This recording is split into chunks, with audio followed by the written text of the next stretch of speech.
इस लेक्चर में हम भारत के सर्वोच्च न्यायालय के न्यायाधीशों की योग्यता, उनकी सर्वोच्च न्यायालय की शक्तियाँ के बारे में पढ़ेंगे। भारत के संविधान के द्वारा भारत में एक स्वतंत्र एवं निष्पक्ष न्यायपालिका की स्थापना की गई है। उस न्यायपालिका के सीट्स पर सर्वोच्च न्यायालय की स्थापना की गई है। प्रत्येक डेमोक्रेटिक स्टेट में एक स्वतंत्र एवं निष्पक्ष न्यायपालिका का होना आवश्यक होता है। भारत में क्योंकि संघात्मक शासन प्रणाली को अपनाया गया है और सर्वोच्च न्यायालय संघात्मक शासन प्रणाली का एक आवश्यक अंग है। सर्वोच्च न्यायालय का संघात्मक प्रणाली के अंतर्गत मुख्य कार्य संविधानों की व्याख्या करना तथा संघ और राज्य के मध्य शक्तियों से संबंधित विवादों को सुलझाना है। संघात्मक शासन का मूलभूत सिद्धांत यह है कि संघ और राज्य के कार्य अधिकार क्षेत्र अलग अलग होते हैं और दोनों अपने अपने क्षेत्र में सर्वोच्च सत्ताधारी होते हैं। लेकिन यदि कभी इन दोनों के मध्य अपनी शक्तियों के संबंध में कोई विवाद होता है, तब ऐसी स्थिति में सर्वोच्च न्यायालय संविधान की व्याख्या कर इन विवादों का निपटारा करता है। दूसरे, संघीय शासन में संविधान की सर्वोच्चता स्वीकार की जाती है। सर्वोच्च न्यायालय ये देखता है कि कार्यपालिका संविधान के उपबंधों का उल्लंघन तो नहीं करती। संघीय संविधान के अंतर्गत विभिन्न अंगों के वैधानिक तथा प्रशासनिक कार्यों का विभाजन किया जाता है और सर्वोच्च न्यायालय ये देखता है कि कोई अपने अधिकार क्षेत्र का उल्लंघन तो नहीं कर रहे हैं। हमारे यहाँ सर्वोच्च न्यायालय संविधान द्वारा प्रदत्त नागरिकों के मौलिक अधिकारों की रक्षा करने का कार्य करता है और यदि कभी कार्यपालिका या व्यवस्थापिका के द्वारा उन अधिकारों के साथ कोई छेड़छाड़ की जाती है तो न्यायपालिका उनका संरक्षण करने का कार्य करती है। इन सब कारणों से भारत में सर्वोच्च न्यायालय की महत्ता बनी हुई है। सर्वोच्च न्यायालय का संगठन। सर्वोच्च न्यायालय भारत का सबसे उच्चतम न्यायालय है। सर्वोच्च न्यायालय के अंतर्गत मूल रूप से प्रारंभिक में एक मुख्य न्यायाधीश तथा 7 न्यायाधीशों की व्यवस्था की गई थी, परंतु संविधान के अनुसार संसद को विधि द्वारा न्यायाधीशों की संख्या, क्षेत्राधिकार, वेतन और सेवा शर्तों में परिवर्तन का अधिकार दिया गया था। अतः सर्वोच्च न्यायालय के न्यायाधीशों की संख्या समय समय पर परिवर्तित होती गई। 1960 में मुख्य न्यायाधीश सहित 14 न्यायाधीश सर्वोच्च न्यायालय में होते थे। 1977 में न्यायाधीशों की संख्या बढ़ाकर 18 कर दी गई। सर्वोच्च न्यायालय के न्यायाधीशों की संख्या 1985 के अधिनियम के द्वारा मुख्य न्यायाधीश सहित 26 कर दी गई। 2008 के अधिनियम के अनुसार न्यायाधीशों की संख्या वर्तमान में मुख्य न्यायाधीश सहित 31 है। यह संख्या समय के अनुसार बढ़ती रहती है।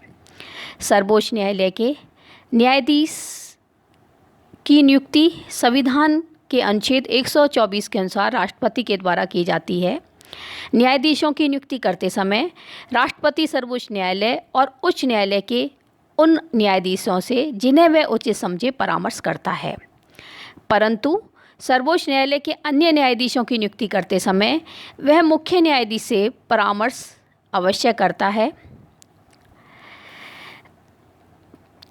भारत के उच्चतम न्यायालय के न्यायाधीशों की योग्यताएं। हमारे संविधान के द्वारा भारत के उच्चतम न्यायालय के न्यायाधीशों के लिए कुछ योग्यताएं निर्धारित की गई हैं। पहली योग्यता है वह भारत का नागरिक हो।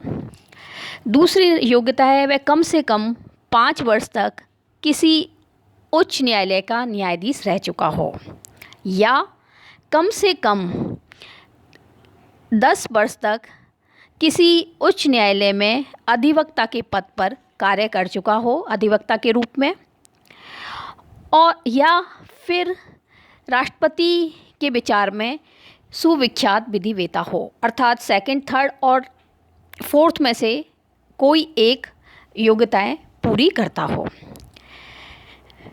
सर्वोच्च न्यायालय के न्यायाधीशों का कार्यकाल तथा महाअभियोग। सर्वोच्च न्यायालय के न्यायाधीशों का कार्यकाल 65 वर्ष की आयु तक निर्धारित किया गया है। सर्वोच्च न्यायालय का कोई भी न्यायाधीश 65 वर्ष की आयु तक अपने पद पर कार्य कर सकता है। इस अवधि के पूर्व वह अपना त्यागपत्र दे सकता है। न्यायाधीश को 65 वर्ष की आयु से पहले कदाचार अथवा असमर्थता के कारण संसद द्वारा महाभियोग की पद्धति से हटाया जा सकता है। यदि संसद के दोनों सदन अलग अलग अपने कुल सदस्यों की संख्या के बहुमत तथा दोनों सदनों की बैठक में उपस्थित और मत देने वाले सदस्यों के 2/3 बहुमत से उनको संविधान के विरुद्ध आचरण करने वाला प्रमाणित कर देते हैं, तो भारत के राष्ट्रपति के आदेश से न्यायाधीशों को उनके पद से हटाया जा सकता है।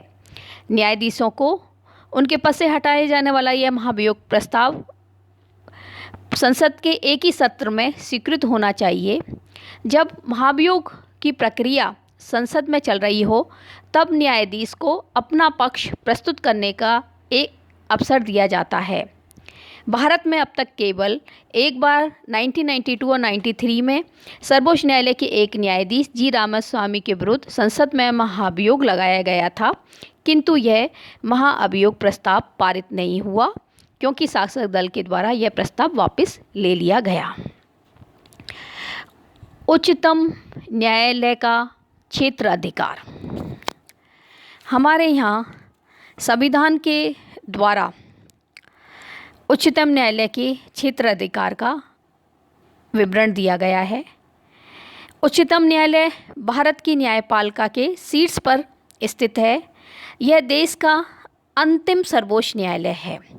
भारत राज्य क्षेत्र के अंतर्गत आने वाले सभी उच्चतम न्यायालय द्वारा घोषित कानूनों तथा आज्ञप्तियों को मानने के लिए सभी न्यायालय इस सर्वोच्च न्यायालय की मानने के लिए बाध्य हैं। संविधान के अनुच्छेद 129 में कहा गया है कि उच्चतम न्यायालय अभिलेख न्यायालय है, अर्थात इसके सभी निर्णय तथा कार्यवाही रिकॉर्ड के रूप में सुरक्षित रहेंगे तथा प्रामाणिक समझी जाएंगी। भारत के उच्चतम न्यायालय के क्षेत्र अधिकार निम्न है। नंबर 1, प्रारंभिक क्षेत्र अधिकार। प्रारंभिक क्षेत्र अधिकार के अंतर्गत वे विषय हैं जिनके संबंध में कोई भी विवाद उच्चतम न्यायालय के अंतर्गत ही लाया जा सकता है। ये विषय 2 प्रकार के हैं। वे विषय जिन पर उच्चतम न्यायालय का अनन्य क्षेत्र अधिकार है, दूसरे न्यायालय को उन पर अधिकार नहीं है। दूसरा, वे विषय जिन पर उच्चतम न्यायालय तथा उच्च न्यायालय दोनों के अधिकार हैं। प्रथम के अंतर्गत ऐसे विवाद आते हैं जो विधि या तथ्य से संबंधित हो और जिन पर वैध अधिकार का अस्तित्व निर्भर करता है, जैसे भारत सरकार और एक या एक से अधिक राज्यों के मध्य विवाद। एक और भारत सरकार, दूसरी ओर कोई राज्य और एक या एक से अधिक राज्यों के बीच, 2 या 2 से अधिक राज्यों के मध्य विवाद। निम्नलिखित विषयों से संबंधित विवाद उच्चतम न्यायालय के प्रारंभिक क्षेत्र अधिकार के अंतर्गत नहीं आते, जैसे किसी भूतपूर्व देशी राज्य के साथ संधि या समझौते से संबंधित विवाद, राज्य तथा संघ के बीच राजनीतिक झगड़े, किसी राज्य के साथ की गई संधि समझौता या ऐसे उपबंध से उत्पन्न विवाद जिसमें स्पष्टतः कहा गया है कि उक्त उपबंध से उत्पन्न विवाद उच्चतम न्यायालय के क्षेत्र अधिकार के अंतर्गत नहीं होंगे। अंतर्राज्यीय जल संभरण और वित्त आयोग से संबंधित विवाद। इस प्रकार उच्चतम न्यायालय के अनन्य क्षेत्र अधिकार के अंतर्गत संघ एवं राज्यों के अधिकार तथा शक्तियों के विभाजन से संबंधित विवाद आते हैं। उच्चतम न्यायालय के प्रारंभिक क्षेत्र अधिकार के अंतर्गत दूसरा जो है उसमें नागरिकों के मौलिक अधिकार हैं जिन पर उच्चतम न्यायालय और उच्च न्यायालय के समवर्ती क्षेत्राधिकार है। नागरिकों के मूल अधिकारों की रक्षा के लिए संविधान की धारा 32 के अनुसार उच्चतम न्यायालय को लेख जैसे कि बंदी प्रत्यक्षीकरण, परमादेश, प्रतिषेध, अधिकार परीक्षा निकालने का अधिकार है। संविधान की धारा 226 के अनुसार मूल अधिकारों की रक्षा के लिए ये रिट जारी करने का अधिकार उच्च न्यायालय को भी है। नागरिकों के मूल अधिकार से संबंधित मामलों में उच्चतम न्यायालय तथा उच्च न्यायालय दोनों को क्षेत्राधिकार प्राप्त है। संविधान की व्याख्या करने का प्रश्न, भारत स्वतंत्रता अधिनियम 1947 से संबंधित कोई प्रश्न, संसद द्वारा बनाए गए कानूनों से संबंधित कोई प्रश्न तथा राज्य के विधानमंडल द्वारा बनाए गए कानून से संबंधित प्रश्न भी समवर्ती क्षेत्राधिकार के अंतर्गत आते हैं। उच्चतम न्यायालय के क्षेत्राधिकार के अंतर्गत दूसरा है अपीलीय क्षेत्राधिकार। उच्चतम न्यायालय सब प्रकार के मामलों की अपील का अंतिम न्यायालय है। अपील संबंधी इसके क्षेत्राधिकार 4 प्रकार के हैं। संवैधानिक प्रश्न संबंधी, दीवानी, फौजदारी और विशिष्ट मामले। संवैधानिक प्रश्न संबंधी संविधान की धारा 132 के अनुसार भारत के राज्य क्षेत्र के अंतर्गत किसी भी उच्च न्यायालय के व्यवहार या दंड विषयक फैसले, निर्णय या आदेश की अपील उच्चतम न्यायालय में की जा सकती है यदि उच्च न्यायालय यह प्रमाण पत्र दे कि उस निर्णय या आदेश में कोई ऐसा महत्वपूर्ण कानून का प्रश्न अंतर्ग्रस्त है जिसका संबंध संविधान की व्याख्या से है। यदि उच्च न्यायालय इस आशय का प्रमाण पत्र नहीं दे तो उच्चतम न्यायालय अपील करने की विशेष अनुमति दे सकता है यदि उसे यह विश्वास हो जाए कि इस निर्णय में कानून का प्रश्न अंतर्ग्रस्त है जिसका संबंध संविधान की व्याख्या से है। अपीलीय क्षेत्राधिकार के अंतर्गत दूसरा है दीवानी क्षेत्राधिकार। दीवानी क्षेत्राधिकार के अंतर्गत उच्च न्यायालय के निर्णय के विरुद्ध उच्चतम न्यायालय में अपील निम्न स्थिति में की जा सकती है। यदि उच्च न्यायालय यह प्रमाण पत्र दे दे कि मुकदमे में 20,000 से कम रकम है, अब इसको बढ़ा दिया गया है। दूसरा, उच्च न्यायालय यह प्रमाण पत्र दे दे कि मुकदमे में उतनी ही कीमत की किसी संपत्ति से संबंधित विवाद है। उच्च न्यायालय यह प्रमाण पत्र दे कि यह मुकदमा उच्चतम न्यायालय में अपील होने योग्य है। चौथा, ऊपर के तीनों वर्गों के अलावा अन्य किसी प्रकार के मुकदमे में यदि उच्च न्यायालय ने अपने अधीनस्थ न्यायालय के निर्णय का केवल अनुमोदन किया है तो उसकी अपील उस अवस्था में हो सकती है जब उच्च न्यायालय उक्त आशय के प्रमाण पत्र के साथ साथ यह प्रमाण पत्र भी दे दे कि उस मुकदमे में कानून का कोई सारवान प्रश्न अंतर्ग्रस्त है। यदि किसी दीवानी मुकदमे का निर्णय उच्च न्यायालय के किसी न्यायाधीश ने किया हो तो उसकी अपील उच्चतम न्यायालय में नहीं हो सकती है। संसद को विधि द्वारा इस नियम में परिवर्तन करने का अधिकार है। संविधान की धारा 136 के अनुसार उच्चतम न्यायालय को भारत राज्य क्षेत्र की केवल फौजी अदालत को छोड़कर अन्य किसी भी न्यायालय पर के ट्रिब्यूनल के निर्णय के विरुद्ध अपील करने की विशेष अनुमति देने का अधिकार है। अतः यदि भी किसी भी पक्ष को अपील करने का कोई अधिकार ना हो और यदि उच्चतम न्यायालय यह समझे कि उस मुकदमे में किसी न्याय के किसी प्रावधान का उल्लंघन हो रहा है तो वह विशेष अनुमति देकर अपील करने का अधिकार दे सकता है। अपीलीय क्षेत्र अधिकार के अंतर्गत तीसरा है फौजदारी मामले। फौजदारी मामलों में राज्य के उच्च न्यायालय के फैसले के विरुद्ध उच्चतम न्यायालय में निम्न स्थितियों में अपील की जा सकती है। नंबर 1, जब उच्च न्यायालय किसी अभियुक्त को अधीनस्थ अदालत द्वारा दिए गए मुक्ति के आदेश को रद्द करके मृत्युदंड का आदेश दिया हो। नंबर 2, उच्च न्यायालय ने अपने अधीनस्थ न्यायालय से किसी मामले को परीक्षण के लिए मंगा लिया हो और उसमें अपराधी को मृत्युदंड दिया गया हो। नंबर 3, उच्च न्यायालय यह प्रमाण पत्र दे दे कि मामला उच्चतम न्यायालय में अपील किए जाने योग्य है। चौथा है विशिष्ट संविधान की धारा 135 के अनुसार उच्चतम न्यायालय को भारत के भूतपूर्व संघीय न्यायालय के सभी अधिकार प्राप्त हैं और उसी धारा के अनुसार वह संविधान के पूर्व के किसी निर्णय को जिसकी अपील संघीय न्यायालय में हो सकती है अपील करने की अनुमति दे सकता है यदि संसद विधि द्वारा अन्यथा उपबंधित ना करे। उच्चतम न्यायालय का तीसरा क्षेत्राधिकार है परामर्शीय क्षेत्राधिकार। भारत के उच्चतम न्यायालय को परामर्श देने का अधिकार है।